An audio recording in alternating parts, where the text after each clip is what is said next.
Assalamualaikum warahmatullahi wabarakatuh. Salam sejahtera untuk kita semua. Halo semuanya, selamat datang di video saya. Perkenalkan, nama saya Putri Nabila dengan NIM E11112411076, Prodi Hubungan Internasional. Pada kesempatan kali ini, sebagai bagian dari tugas UAS mata kuliah kajian terorisme, saya akan membahas salah satu kelompok terorisme yang paling misterius dan berumur panjang nih teman-teman, yang ada di Eropa, yaitu Revolutionary Organization 17 November atau 17N, atau juga yang biasa disebut dengan 17N. Nah, ini menarik banget kan teman-teman? Yuk kita langsung bahas aja. Jadi, Revolutionary Organization 17 November atau 17AIN adalah kelompok teroris kiri jauh yang berasal dari Yunani. Kelompok ini muncul pada tahun 1975, tak lama setelah runtuhnya rezim militer Yunani yang dikenal sebagai Regime of the Coolness. Pada masa itu, situasi politik masih tidak stabil dan terdapat ketidakpuasan terhadap campur tangan asing, terutama Amerika Serikat dan NATO. Kondisi tersebutlah yang mendorong munculnya berbagai kelompok radikal, salah satunya 17AIN.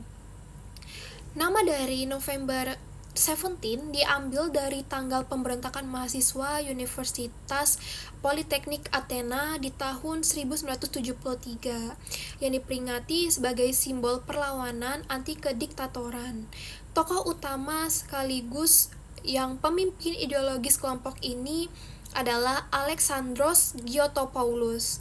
Ia berperan sebagai dalam penyusunan strategi, propaganda, dan arah politik organisasi. 17AIN beroperasi secara rahasia lebih dari 27 tahun. Jadi udah lama banget ya teman-teman. Dan menjadi salah satu kelompok bawah tanah yang paling sulit dilacak di Eropa.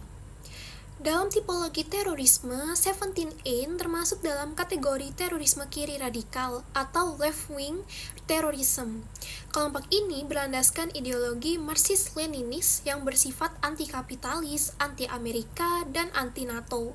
Selain itu, 17AIN juga termasuk dalam terorisme politik karena sasaran serangannya adalah diplomat, pejabat pemerintah, personel militer, serta simbol-simbol negara yang ingin mereka gulingkan.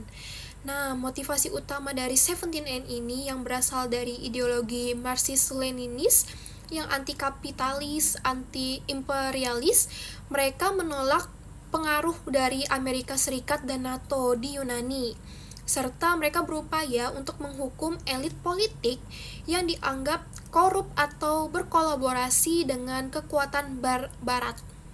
Tujuan dari aksi-aksi tersebut adalah untuk mendorongnya revolusi sosialis, melemahkan hubungan Yunani dengan Barat, dan menciptakan perubahan politik melalui penjatuhnya pejabat yang mereka nilai sebagai anti-rakyat. Lalu, siapa aja sih sasaran teror mereka? Mencakup seperti para diplomat dan personel militer Amerika Serikat, pejabat pemerintah Yunani, anggota kepolisian, pengusaha besar, hingga bank dan lembaga keuangan yang mereka anggap sebagai simbol kapitalisme. Aktivitas dari 17AIN meliputi pembunuhan terarah, pengeboman, penembakan, serangan roket, serta perampokan bank sebagai sumber pendanaan mereka. Aksi-aksi ini dilakukan oleh sel kecil secara cepat dan presisi, dan biasanya disertai dengan pengiriman manifesto politik untuk menjelaskan alasan dibalik serangan mereka. Selama hampir 3 dekade beroperasi, kelompok 17 November ini melakukan berbagai banyak aksi teror.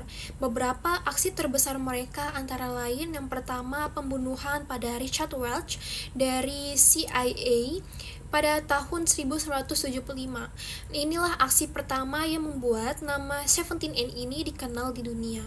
Selanjutnya ada serangan roket dan pengeboman terhadap kedutaan AS, kedutaan Turki, serta kantor-kantor perusahaan barat seperti Citibank dan American Express. Pembunuhan tokoh politik terhadap Pavlos Bakoyannis pada tahun 1989 juga yang mengguncangkan politik dalam negeri Yunani. Selanjutnya ada pembunuhan terhadap Kolonel AS William Norden pada tahun 1992 dan Brigjen Inggris Stephen Saunders pada tahun 2000. Perampokan bank dan serangan bersenjata lain untuk pendanaan dan propaganda politik. Nah, dari list tersebut adalah aksi-aksi yang menunjukkan pola operasi mereka kayak serangan cepat, terarah, dan selalu diklaim melalui manifesto ideologis. Upaya kontrterorisme terhadap 17 Ain dilakukan oleh pemerintah Yunani dengan dukungan komunitas internasional. Titik balik terjadi pada tahun 2002 ketika sebuah bom yang dibawakan oleh anggota 17 Ain ini meledak sebelum waktunya. Nah, insiden tersebutlah membuka identitas jaringan kelompok ini dengan memberikan bukti penting bagi aparat keamanan. Setelah itu, pemerintah Yunani melaksanakan operasi besar-besaran berupa penggerebekan, penangkapan, dan penyitaan senjata serta bahan peledak. Dengan bantuan intelijen dari Amerika Serikat dan negara-negara Eropa, aparat berhasil menangkap anggota inti kelompok termasuk pemimpin ideologisnya. Lanjut, pada tahun 2003, anggota 17 Ain diadili dalam persidangan besar dan sebagian besar dijatuhi hukuman penjara seumur hidup. Pemerintah Yunani kemudian memperkuat undang-undang anti-teror, meningkatkan kerjasama internasional, dan memperbaiki sistem intelijen nasional untuk mencegah munculnya kembali jaringan serupa. Nah, melalui kombinasi penegakan hukum, dukungan internasional, dan reformasi keamanan, kelompok November 17 ini akhirnya dinyatakan tidak aktif dan berhasil ditumpas. Nah, dari perjalanan kelompok 17 Ain ini, kita bisa lihat kalau terorisme ini tidak pernah berdiri sendiri.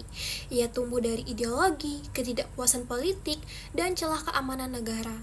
Namun, kasus dari 17 Ain ini juga menunjukkan kalau upaya penegakan hukum yang tegas, kerjasama internasional, serta sistem keamanan yang kuat akan mampu menghentikan ancaman yang sudah berlangsung puluhan tahun lamanya.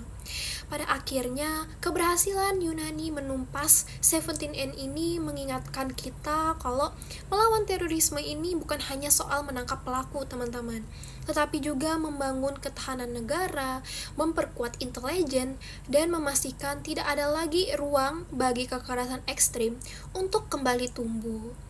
Dari sinilah kita bisa belajar kalau keamanan nasional adalah usaha bersama negara, masyarakat, dan dunia internasional. Oke teman-teman, itu saja video dari saya. Terima kasih banyak sudah menonton. Wassalamualaikum warahmatullahi wabarakatuh. Sampai jumpa kembali.